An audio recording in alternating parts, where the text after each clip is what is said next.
There we go. Worked that time. Okay, perfect. Thank you, Christopher. I want to make sure and I don't want to move too fast. So if I'm moving too fast, let me know.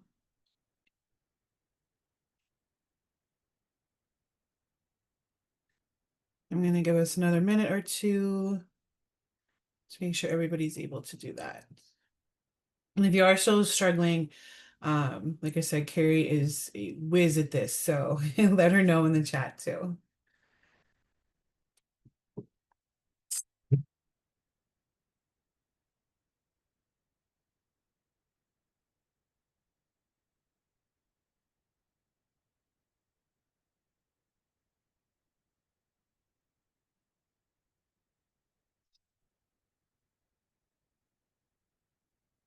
About another 60 seconds, and then I'm going to move forward.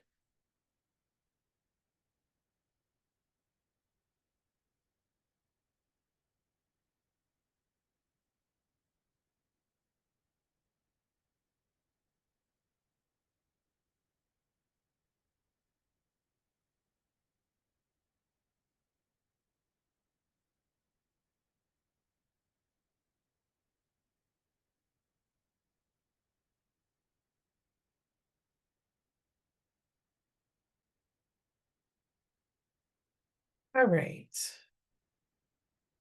So once we are in, we can move forward.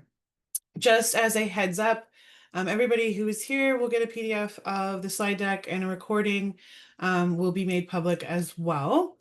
We do have a parking lot for questions tonight. However, it's a small group, so I think using the chat would probably be better for tonight since there's 12 of us here, and Carrie is very quick on getting answers. So I think using the chat would probably be easier for this evening. But there is a parking lot if there's something that maybe you want to know for future, or it is maybe for another session. So Carrie dropped that.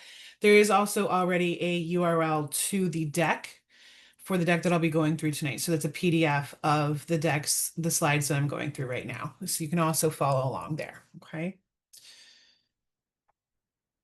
All right. So what are our goals for tonight? We are going to create and assign our first assessment, which is our first assignment.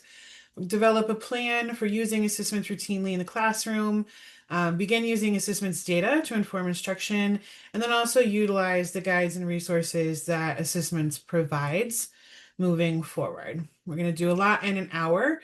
It is definitely not expected that you memorize all of this in an hour, so we make sure that you have resources to go with as well.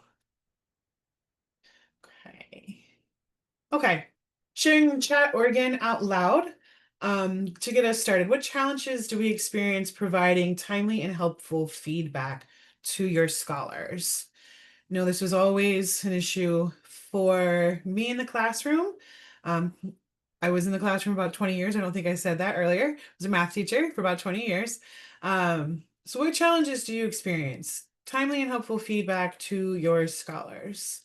If you want to put it in the chat or again out loud, I am happy to hear.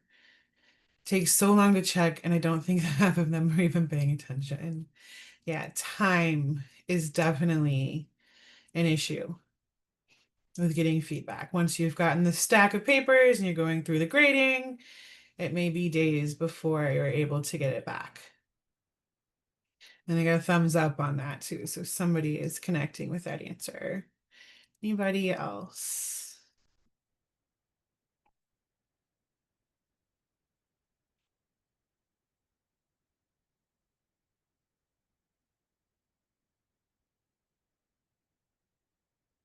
Making feedback meaningful. Love that.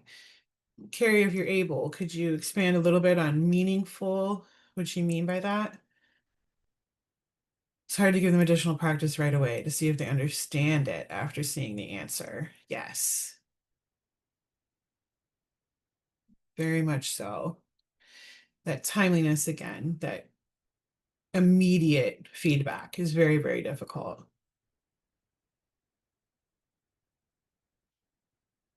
Right. I think these are very typical. I know that's what I experienced as well.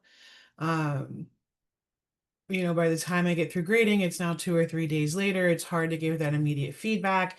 And if I can, then I'm walking around the room. They get me one time in 45 minutes when I have 25 kids in front of me. So it gets very difficult. Yeah, using the feedback to create meaningful practice to address. Absolutely. So addressing those individual needs, maybe small groups.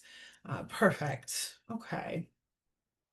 So our agenda for tonight, we're going to look at what assessments is, how to assign assessments, what it looks like as a student, what that data looks like, and then some resources to set students up for success. Okay, so I like to start first on just diving in to a assessments assignment report. So the real bread and butter of assessments and what we provide is quick data for educators to use to make intentional decisions moving forward. So I like to just get straight into the actual data provided so that you can really see what is so great about assessments. And then we'll go back and look at how we got to that data. But I really want to start there. So I wanted to give you all about 5 minutes. Carrie put the link in the chat to the example report that we're using here. And if you could just look at it for about 5 minutes, maybe have some wonderings, some noticings about the report, and then we're going to come back and discuss what those maybe noticings and wonderings were. And is there anybody who can't get to the report? As long as we're signed in, it should come up. I just want to make sure. Okay. Okay. If you can't, let me know. I can demo how to get there. So I just want to make sure everybody's taken care of. Okay. So the link works. Awesome. All right. I'm going to start our 5 minutes and then we will be back. I'm going to go off camera so it doesn't feel like I'm staring at you.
Okay, about 10 seconds.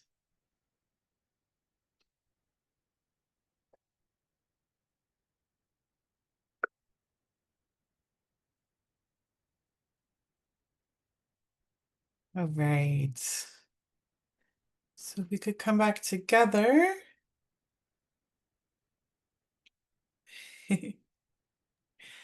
Sherry went ahead and go ahead, Carrie. Nancy, I was wondering if during this time you could also pull up the report. Some people were having trouble accessing the PDF version or logging in. So as we have this discussion, they can sort of see it on your screen as well. Yeah, I pulled it up. I will definitely go there. I appreciate it, Carrie. Thank you. Yeah, so let me go ahead and go to the report that we're looking at. So this is what, if you weren't able to pull it up, I know Carrie put a PDF as well in the chat that you could pull up as well. It has the same data, it's just a PDF of the report. Okay. So we are getting some questions and wonderings, noticings coming in. Sherry says she used assessments today in class. And she appreciates that it turns to a red zero if they ask for the answer, which it does. And you can see that on the report here with these red zeros. Is there any way you can give all students a grade on the self-grading ones and then change the ones that I want to change, like a default score? Do you have to score them, or can you just look at the answers? So, um, the ones you can score are these open response questions that are here in blue on the report.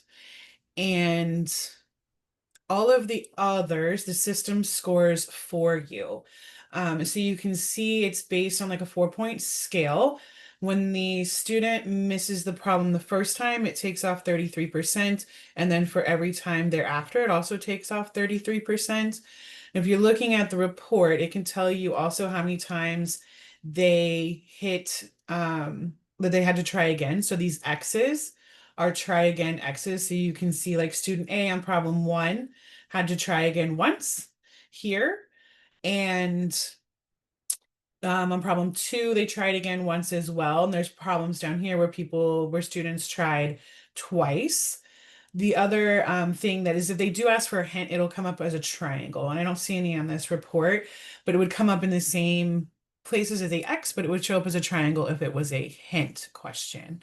Um, does that answer your question, Sherry? So the ones that you can actually grade are those open response. Otherwise, the system does it for you. Um, So do we have to assign all the problems of the topic before it will be possible to get a report? Carrie already answered that. Nope. You can assign parts of the problem. You can assign parts of the problem set itself. You can make a problem set on your own, and just will be empty until the students begin to respond. Any other questions, or noticings, wonderings on our report here? And we'll look at this again later. This is really what I love about assessments are these reports and this quick data. This comes up as soon as your students are done with the assessment assignments. So I really wanted to just get there.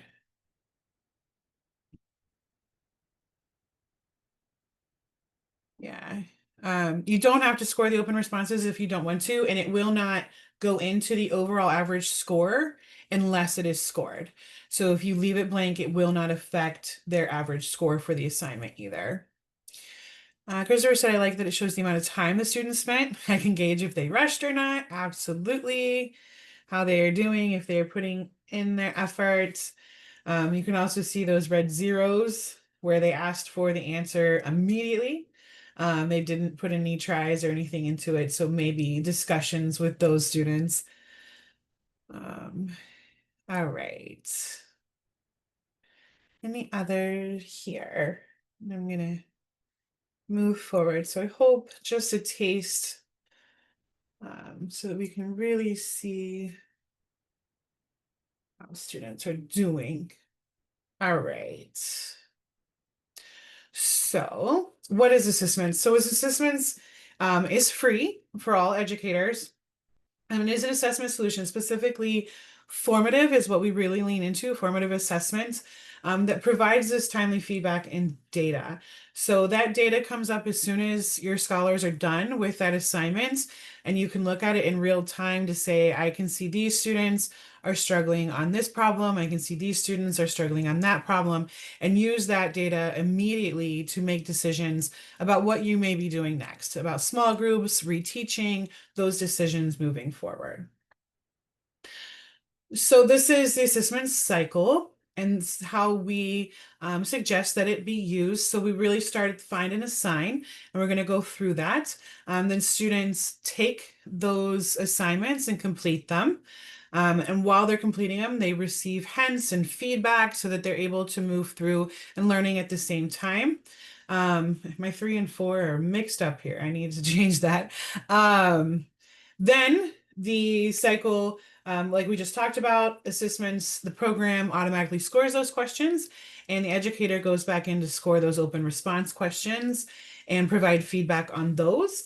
And then that data becomes available for you to analyze, discuss with the class, and then adjust any instruction that you may need to instruct to adjust to meet the needs of your students moving forward. And I see some questions still coming in the chat. Carrie, anything we need to? Yes, there's one when you're at assigning, if you could talk about the student drop down, that would be great. And then Okay. one was about the scoring, the colors on the assignment report and sort of what they mean as like a visual quick one. So I don't know if you wanted to head back that way and share Yeah, about let it, me. as well as the scoring key. Sure. Okay. So yes, the visual colors are awesome. Um, The blue here, sometimes I know that stands out automatically, is because those are open response questions. And so those are the questions that the teacher has to go back in and grade. And you can see the ones that have been graded are showing up with those scores. And the ones down here, you can still see need to be graded by that educator. And that educator can either go in through the problem itself and grade all the students at one time, or you can go in individually hitting that button that says assess and grade that particular scholar right then and there. Okay. So that's the blue. The green is those 100%. So that means that that scholar um, answered that question correctly the first time. So they got it first time, no issues. The yellow color means that scholars got the problem correctly eventually, got the problem correct eventually. So they may have tried 1 or 2 times, and those X's, like I said, next to them show you that they tried once or twice, and then they got that correct eventually. And then these red zeros mean that the scholar asked for the answer.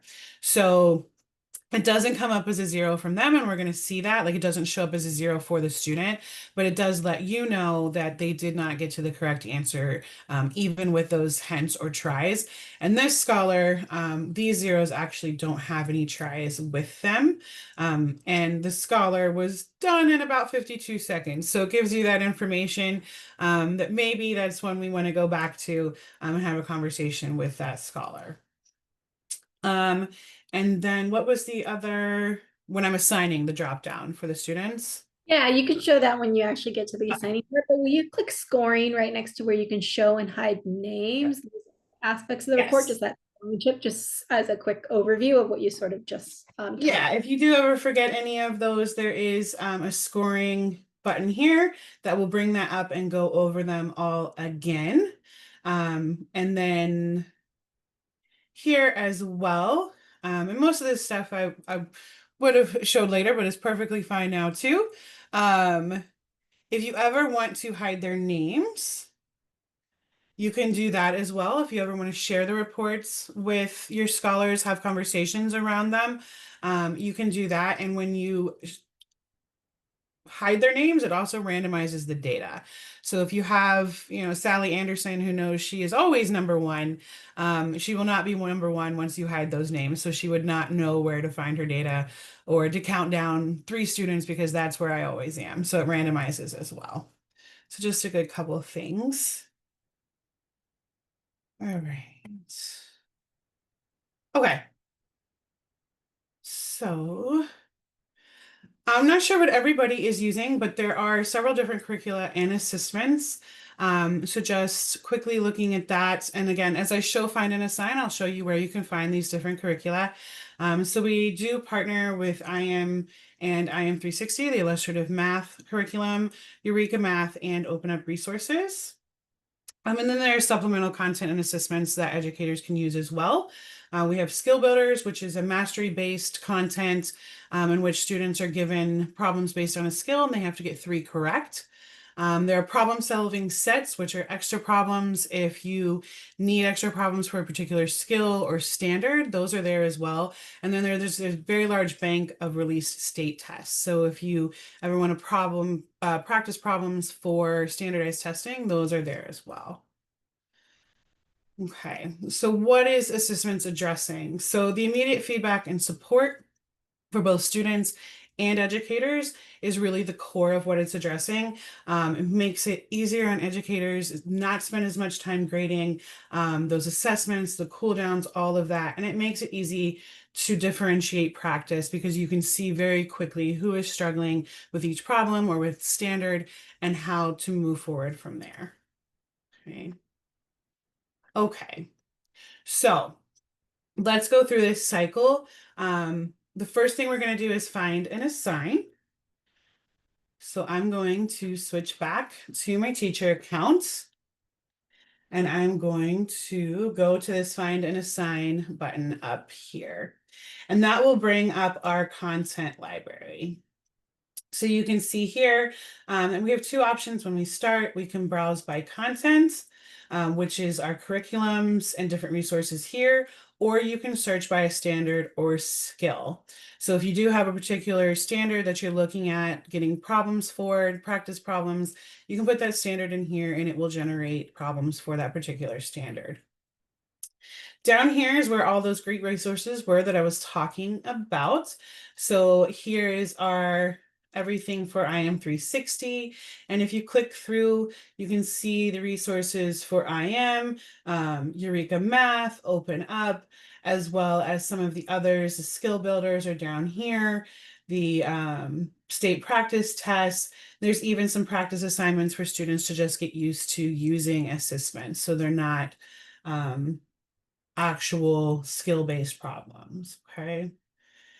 There's also, you can see up here that there's been some pinned content. So if you are using grade 6 in IM, you can pin it to the top and I'll show you where to do that. That way it's easy to go through when you get to find and assign. So I'm gonna go to IM today and be a 7th grade teacher. And here's that pen. If you do want to pen a curriculum to the top so you don't have to go searching for it, you just toggle this pen. And you can even get more specific if you want a specific unit to come up at the top. And I am going to look at proportional relationships with tables. So once I do that, I get to this screen and it gives me all of the resources that we have for this lesson. So we have practice problems, we have those student-facing tasks. If you are familiar with IM, that's what we're doing mostly in the classroom as a class, really that deep dive into the content and the cool down as well as the cool down in Spanish. And I'm going to go back just one as well. So you can see that the assessments are here as well for the unit. So you can give beginning and end of unit assessments. And they do come in Spanish as well. So if you do have Spanish speaking in middle school, we have those assessments. Okay. So let's go in and assign. So I'm going to go through the practice problems here. And I could just select all three, but that's a lot of problems. And as I'm going through, I want to make sure that I'm intentional about what I'm assigning, right? Like I want to make sure that maybe I'm assigning because my students are having problems with that particular standard, or maybe they're having problems with that particular type of problem. So I'm going to go through and say two, problem two, um, maybe problem four, and problem five. And when I'm selecting all at the top, it's taking all the parts of that problem. So again, if you're familiar with IM, many of them have multiple parts, many of the problems do. So when I hit that select all, it takes all parts of that problem. Then I'm going to go down here, hit this assign five problems, and I'm going to assign to class. Okay. We can change the assignment name into anything that we want. So maybe demo assignments. Oof. And then we can choose our class. And here is where you can find that student dropdown. So if you do want to assign to the entire class, you can. But if there is a small group of students, you are the only students you want to see this assignment, you can absolutely choose them as well. So this is where you would be able to make sure that if you have five students you want to differentiate for, you can do that right here. Okay. There's also a release date and a due date that you can set. And then there's a problem order if you want problems to be one, two, three, four, if you want them to be random, or if you want students to see them all. You can put it in test mode, which makes it more of like a summative assessment. So students won't get those hints and things when they put in their answer. That will be the end of that. And that's what the assessments platform will take as their answer. So they won't be able to redo it. So it would be more summative. And then you can set a redo if you want. For some of our problems, if the student gets it wrong, then redo is set, they will automatically get another problem on the same skill with different numbers. Here, we're definitely going to check success symbols. So when our students go through the problem, they're going to see these symbols, and we'll see what those look like as we go through. You can change it to scoring class average, but for the purposes of formative assessment, I would definitely stay with these success symbols to really encourage um, looking at growth over scores. Okay. And you can then hit assign to that one class. Okay. All right. Are there any questions at this point? Yeah, there's one. What happens if I don't see my students in that drop down? I don't see my students that drop down. So we're kind of giggling because Carrie's testing me a little bit. And when you first assign, your students have to actually go on and sign into assessments that first time before you will see them. So there has to be that communication between the student and the program itself to say, I am that student. Yes, assessments can have I can access it. I'm authorizing that, and then that student will come down in the drop down. Yes, Carrie? Yes. The other question is, what happens if I don't see my class? Like I go to my class and it says no data available. Okay, and so let me show you that.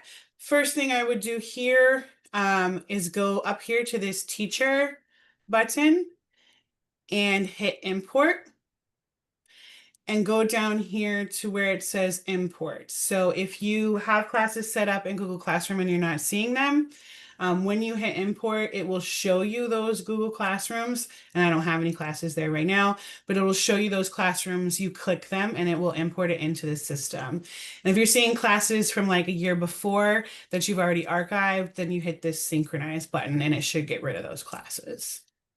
Okay. Thank you, Carrie. All right. Oh, sorry, too far. Okay.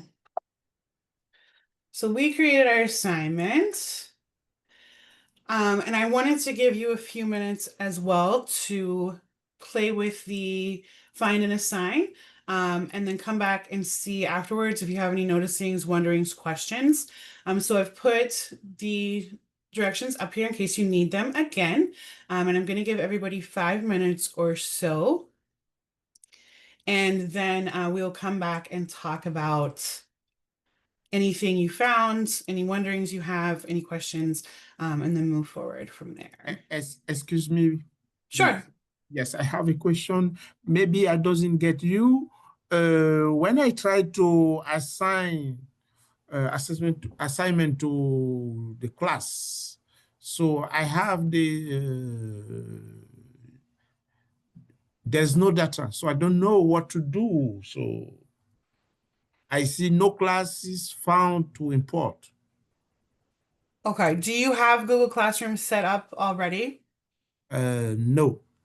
Yeah, so that would be why. So for tonight to get people started, we just had you use your Google email address to get you in and started, but to actually see the students, you would have to go through your LMS. So do you know, does your district use Canvas or Schoology for that? District 3.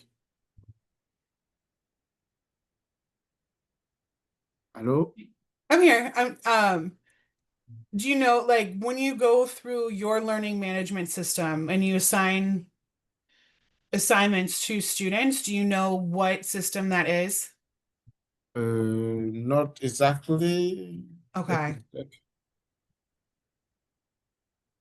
So we're compatible with other systems as well. If you don't have a learning management system at your school, then you can always set up Google Classroom on your own and put your students in there, and then it would import into Assessments. But it may be a good idea to ask and see what learning management system you're using, and then we can help you get set up Oh, using that particular system. okay. Hi, can I interject for a second? This Sure. is Mr. Anderson. Mr. MPZ, Yes. Are you at Highsville? Yes. Okay, he's one of my teachers. Okay. Our learning platform is Canvas. And Canvas, yeah. Okay, so if you, yeah, I did. I'm sorry, I didn't know you were in PG. PG is Canvas, and so that would be we're already integrated with Canvas with Prince George's County, Carrie, right? So we can probably just go ahead and try to go through Canvas. Okay, let me try. Yeah, so when you log into Canvas, you're gonna do the Prince George. It'll ask you for your instructor, and I can find the exact one for Prince George County and put that in the chat for you. You'll type that in and then log in with your Canvas credentials. And then once you're in via Canvas, you'll in assessments via your Canvas, you can click that import. And as long as you are a teacher in a class in Canvas, you'll be able to import a class. So you do need to have like classes in Canvas in order to be able to pull in data. Okay. Okay, Thank you. for a little bit more clarification, when we first signed on, we went through Google. So instead of hitting Google, we should hit Canvas. Yes, if you have a Canvas Okay. instructor, and it will just, what our system will do is recognize, hey, you're logging in through Canvas this time. It'll be Okay. like, we recognize a Google account for you. Are you the actual same person? And you'll be like, yes, I am. Here's my Google. And then it'll kind of merge the two together. Okay, thank you so much. Yeah, you're very welcome. Thank you, Carrie. And I apologize for my PG County folks. I was trying to keep it as simple as we could for tonight's session.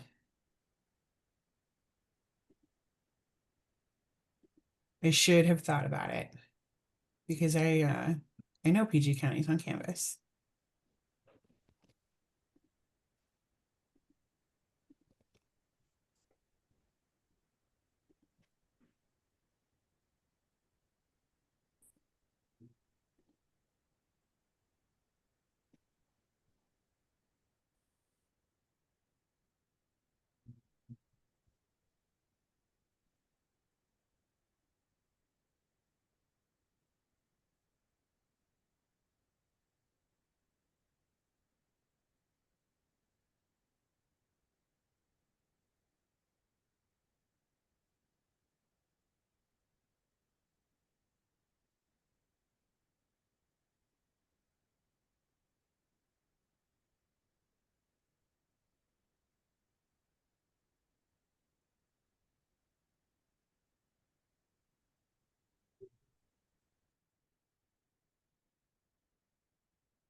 Great.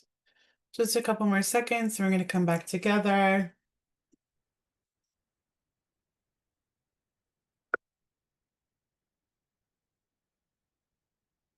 All right. So I know it's not a ton of time to start playing with this system, but I hope it was enough. And we definitely got some questions. Are there any questions, wonderings about the find and assign before we move forward?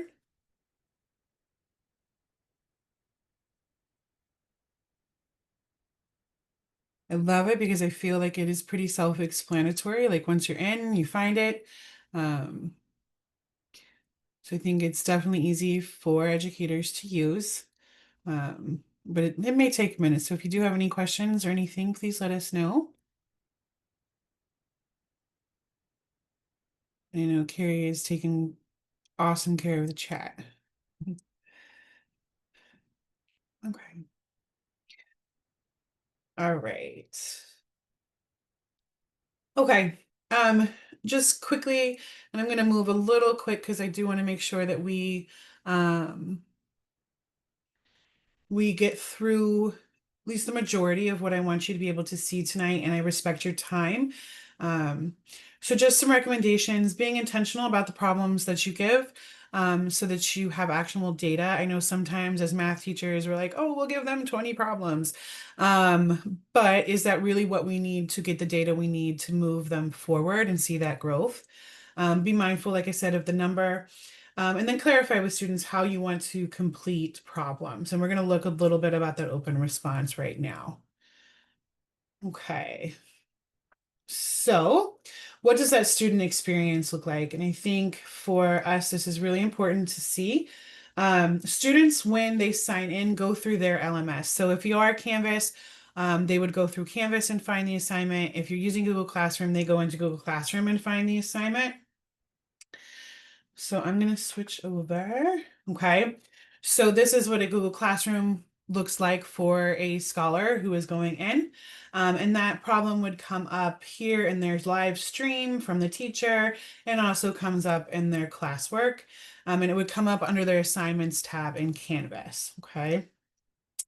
So for our purposes, I'm going to go to my assignment here.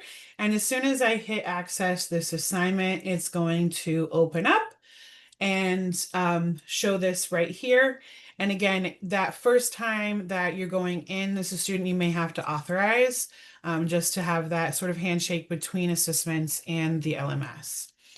Okay, so I'm going to go in and start the assignment. And this is exactly what your students will see. So for this first problem, I'm going to go ahead and do the correct answer the first time. And they get this great job, keep going at the bottom to say that they have gotten it correct. And they also get this green check mark over here to the left of the problem. That lets them know that they got it correct the first time. And it also coincides to that green 100 in that assignment report that we saw earlier. Okay. Then we're going to hit next problem. And let's say here, instead of putting in the correct answer the first time, they get it wrong the first time. And it says not quite yet, try again. I have a couple of options here. I can try again, or I can hit this button here that says give help, and I can request a hint. Okay, and the system gives me that hint. The constant proportionality talks about what that is. Let's say that hint works, and I go ahead and I replace my answer with the correct answer. It gives me this great job, keep going signal down here. And now I have a check mark, but it is yellow, which means, again, it coincides back to that assignment report that I got it eventually, right? And on that assignment report, it will show that I used a hint. Okay. For my next problem, let's say here, I go ahead and I put in let's say I put in 9. Again, because this problem is commonly has commonly mistaken answer that students often come up with, it goes ahead and gives the student a hint on its own. So this is a very common answer that students get wrong the first time. So our system went ahead and said, hey, you need to multiply this because you need to take the square root. So our student goes back, does that, takes the square root of 9, submits that answer, and again, then has this yellow check mark over here, okay? The next problem is an open response problem. So there is here, this would be a problem that you have to, as the educator, go in and grade yourself. There are a couple different ways. Students can answer the question by typing directly into the box. If that works for the question and for you, they can insert an image.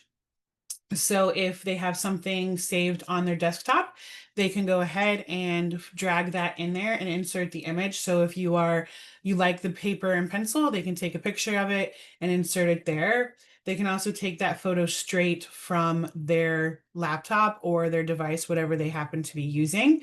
They can take a picture of that, and then it will allow them to insert that picture. There are some GeoGebra tools here, some simple drawing and graphing tools, and then there's also a math type down here that looks very much like standardized test math types. So if they are able use that, that is an option as well. Our suggestion is that whatever you have them do, you do it consistently and demonstrate it for them those first several times. Okay. And for the next problem, let's say I put in the wrong answer. I get help and I get help again, and to the point that I show that answer. And it will make me put in the correct answer. And then it will show over here this red sort of lightning bolt. And that tells me that I use the system to get the answer, and it will also show up red in that report that we looked at earlier. Okay. All right. So here, just a student experience, a reminder, all of this, like I said, is coming to you, so you'll have that. Just in time, I'm not going to do this. And here, we go back after our students have gone through that, and we go through that report that we looked at earlier. And we spent a good portion of our time on it already, but it does give us an easy way to look at what I need to review whole class, maybe as an individual in those subgroups as well. I'm going to quickly show you how to get to that report, and then we'll start wrapping up, and I'll give you some resources as well. So to get to that report, you would go into my assignments. You would go to whatever assignment you're looking at for the report, go in there, and then simply hit view report. And this is going to come up empty because nobody has gone into it yet, but that will bring up the report that you're looking for. Let me see if I can find one quickly that maybe has something. Okay, let's look at this one real quick. So this is a little bit different than the one we looked at before. Just a couple things I wanted to point out here. Here is our problem view, but if you do want to look by standard, you can do that as well. So this view shows you what standards were assigned in those problems and how your scholars did on those standards. So just wanted to show you that real quick as well. And then just noticing that your completion is here. All of your students are in rows, and then all of your information are in these columns. Your problem numbers are here, the percentage how your students did on that particular problem. And if there is a common wrong answer, like we saw in that student experience, it shows up here. So for this particular problem, the common wrong answer was 8, and it means 50% of the students who got that problem wrong answered 8. So it's a great place to start for maybe a data discussion. Okay. And Carrie dropped our slide deck again.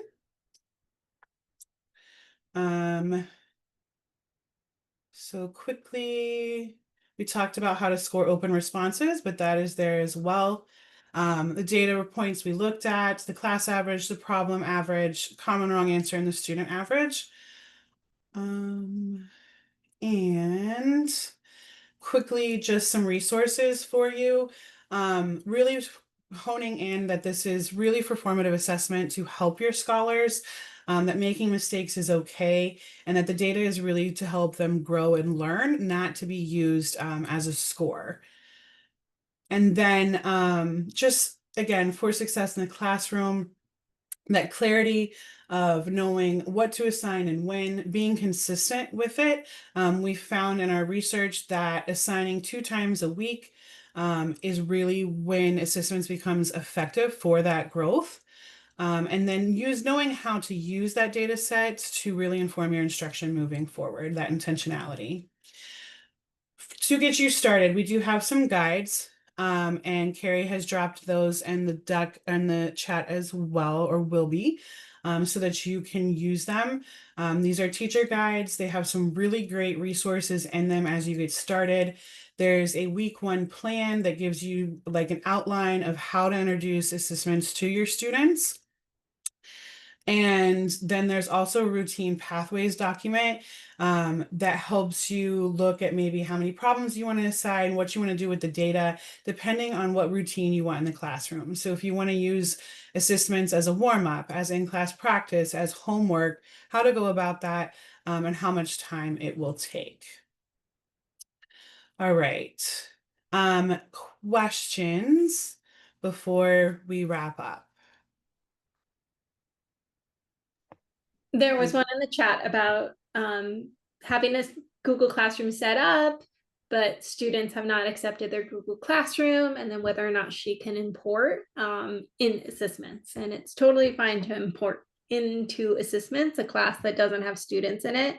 And you could assign to that. And as soon as students accept that Google Classroom invitation, they will see the assessments assignment and be able to sort of click on it.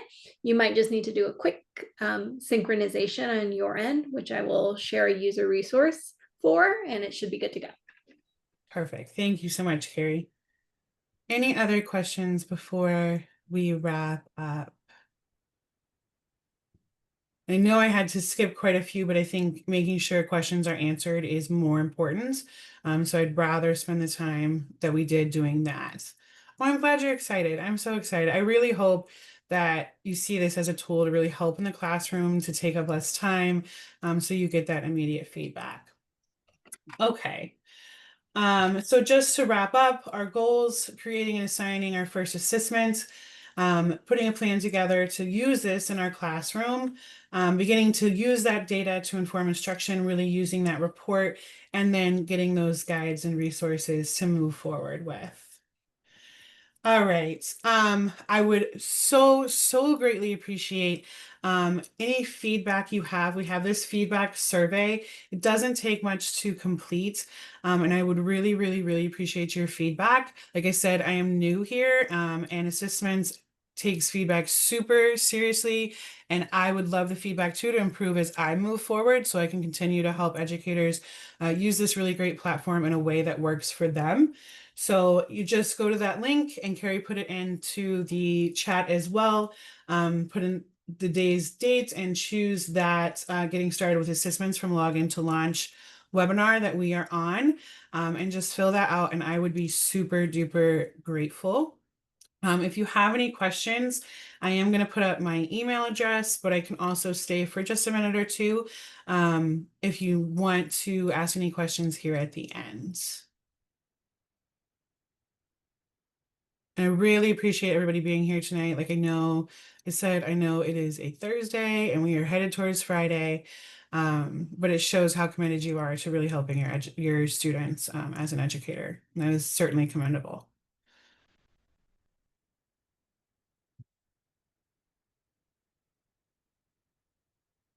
And if you do want my email address, it is there.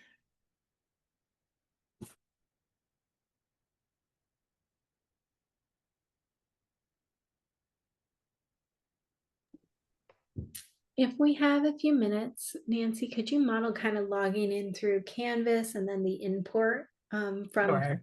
just to make sure that's super clear of how Yeah. if they have their classes in Canvas, they should be able to pull in their courses. Okay, so let me log out so that we don't get any craziness. All right, so we would choose that canvas. And was everybody able to find their instructor? I think PG, it's pgcps.instructure.com. So if you start typing PG, it'll come up as PGCPS. And I'm going to go in as assessments and log in. And then from there, put in my account and sign in. It will always ask us here to authorize, because that's what Canvas does. And then it takes me into my account. It will ask though, like your grade, curriculum, those types of things the first time you log in as well. And you just fill those out and then it will take you here. Is that helpful? Yeah, and then just that import at the top. So Oh, like I'm sorry. Yes. And then here, import. So right under your name, you just click your name and then it shows up underneath. You hit that import. And then here, you import from Canvas and it'll show the classes that are available to you as long as you have classes assigned to you. And you can click on those and then hit import selected classes and they should then show up. great. I think that was really helpful. That's what Okay. Yay, working now. I love it. Thank you, Carrie, for making sure everybody's taken care of. I appreciate it so much. All right. So like I said, if there are any other questions, I am happy to work them out. If not, I hope everybody has a wonderful Thursday night and a awesome Friday as you're headed towards the weekend. And thank you again for being here.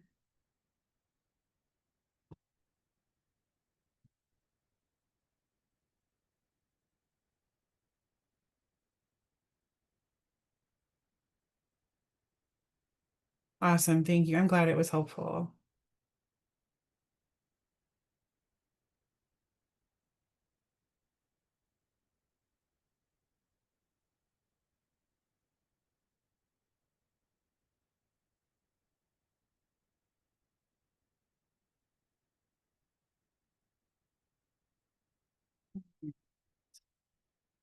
If that is it, I'm going to go ahead and close the session. So if anybody needs anything, oh, thank you so much, Samuel. The builder features, that is one that Carrie will be leading. Carrie, do you remember what dates those are? Yeah, it's October 21st and it's called Designing Interactive Math Assignments in ASSISTments. So I'm going to go ahead and put the registration form again in the chat if you'd like to sign up for that webinar. It's October 21st. I am also leading the webinar on the 11th and the 18th. Those are talking about our newest features in ASSISTments, the ones we released for back to school, as well as a sneak peek at some of the ones that are coming out, which I'm very so. Yeah, there's several. If you are interested in continuing to learn about assessments, there are several more coming. There's one I'll be doing that's very specific to illustrative math, and another one where we'll have teachers who use assessments talking about it. So if you're interested, there's great stuff coming up.